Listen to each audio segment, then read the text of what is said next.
আজকে তোমাদের জন্য রয়েছে রোগান জোশ। কেউ বলে রোগান জোশ, যেটাই বলো খেতে কিন্তু বেশি জোশ। আমি এখানে প্রায় 800 গ্রাম খাসির মাংস নিলাম, ধুয়ে ফ্রেশ করা। এবারে কড়াইতে মাংসটা নিয়ে নিলাম, তাতে দিলাম লবণ, কয়েকটা রসুনের কোয়া আর 2টো তেজপাতা। পরিমাণ মতন জল দিয়ে চাপা দিলাম সেদ্ধ করার জন্য। প্রায় 10 মিনিট পর চাপা খুলে দেখি এইভাবে সেদ্ধ হয়ে আসলে মাংস আর স্টকটা কিন্তু আলাদা করে নিতে হবে। এবারে মাংসটা একটা পাত্রের মধ্যে ছেঁকে নিলাম, আর স্টকটা কিন্তু আলাদা করে নিতে হবে। আর হ্যাঁ, তেজপাতা রসুনগুলো কিন্তু তুলে ফেলে দিতে হবে। স্টকটা একটা পাত্রে ঢেলে রাখলাম, যাতে পরবর্তী সময়ে ব্যবহার করা যায়।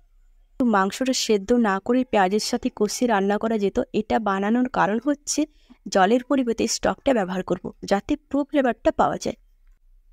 এবারে কড়াইতে দিয়ে দিলাম পানমুড়ি 2 চামচ, হালকা একটু ভেজে নেব। এবারে নামিয়ে নিলাম একটা মিক্সি পাত্রে, তাতে দিলাম 4টে কালো এলাচ, দারচিনি, কয়েকটা লবঙ্গ আর কয়েকটা গোটা গোলমরিচ। এটা কিন্তু ভালো পাউডার বানিয়ে নিতে হবে। এবারে কড়াইতে দিয়ে দিলাম সর্ষের তেল।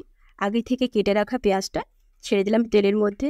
পেঁয়াজটা কিন্তু ব্যারিস্তাভাবে ভেজে নিতে হবে। এবারে পেঁয়াজটা ঠিক এইভাবে ভাজা হয়ে আসলে সেদ্ধ করা মাংসটা ছেড়ে দিলাম, আর পেঁয়াজের সাথে বেশ ভালোভাবে মাংসটা কিন্তু মিশিয়ে নিতে হবে। তো অল্প অল্প করে স্টকটা দিয়ে কিন্তু কষাতে হবে। এদিকে পাউডারটাও আমার রেডি। এবারে করে রাখা পাউডারটা দিয়ে দিলাম 2 চামচ মতো, দিয়ে কিন্তু ভালোভাবে মিশিয়ে নিলাম। এই সময় দিয়ে দিতে হবে আদা রসুন পেস্ট 3 চামচ মতো দিয়ে দিলাম। এবারে ভালো করে নাড়াচাড়া করে নিলাম। দিলাম পরিমাণ মতন লবণ। আবারও স্টক জলটা একটু বেশি পরিমাণে দিয়ে নাড়াচাড়া করে নিলাম। এদিকে একটা বাটির মধ্যে নিয়ে নিলাম কাশ্মীরি রেড চিলি পাউডার 3 চামচ। জল দিয়ে এটা ভালো করে কিন্তু গুলে নিতে হবে। এবারে দিয়ে দিলাম মাংসের মধ্যে, ভালো করে মিশিয়ে নিলাম। এদিকে টক দইটা ভালো করে চামচের সাহায্যে ফেটিয়ে নিলাম। তো মাংসের কালারটা ঠিক এইভাবে আসলে দইটা দিয়ে দিতে হবে। তারপর প্রায় 2 থেকে 4 মিনিট বেশ ভালোভাবে কষিয়ে নিতে হবে। এদিকে একটা অন্য কড়াইতে নিয়ে দিলাম বেশ কিছুটা সর্ষের তেল, তাতে দিলাম 2 চামচ মতো ঘি মিশিয়ে গরম করে নিলাম। এই রেসিপিটাতে তেলের পরিমাণ একটু বেশি লাগে, তাই কথাটা জোশ। এবারে মাংসের মধ্যে ঢেলে দিলাম। এবারে সুন্দর একটা কালার চলে আসলে এবারে নাড়াচাড়া করে মিশিয়ে নিলাম।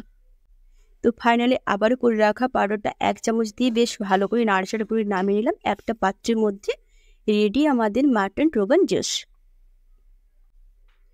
তো আমি একটা তুলে দেখালাম কতটা সেদ্ধ ভালো হয়েছে, আর কালারটা তো জাস্ট ফাটাফাটি। ভিডিওটা ভালো লাগলে অবশ্যই লাইক করে দিও অ্যান্ড শেয়ার করো। যারা ফেসবুক থেকে দেখছো অবশ্যই আমার পেজটা ফলো করে দিও। যারা ইউটিউব থেকে দেখছো অবশ্যই আমার চ্যানেলটা সাবস্ক্রাইব করে নিও নতুন নতুন ভিডিও আপডেট পাওয়ার জন্য। সবাই ভালো থেকো, নেক্সট কোনো ভিডিওতে দেখা হচ্ছে। চলো টাটা।